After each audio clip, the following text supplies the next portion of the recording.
ako. Nasaan na kaya yung cake ko? Sino kaya? Alo, naubos yung cake ko. Sino kaya ng cake ko? Eros, sino kaya ng cake ko? Hindi ako. Hindi ikaw? Hindi. Kanina pa busog ako. Naka-allergic ako sa cake. Sige, Ken. Andun. Tanong mo kay Ken. Ken, sino kaya ng cake ko? Ba, hindi ko alam. Ba't ako tatanungin mo? Ba't naubos? Hindi mo pa kinain? Hindi ko kinain. Tingnan mo sa check mo.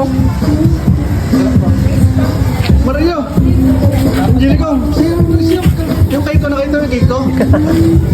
Ha? Hindi ko alam. Hindi ako kumain ng cake. Ano nga yun? Ano kaya ng cake ko? Hindi ko nga alam tol eh. Tingnan mo. Garaan nyo naman eh. Ilamos mo na. Birthday ko yun eh, ginaan yung cake ko. Ilamos mo na nga cake mo.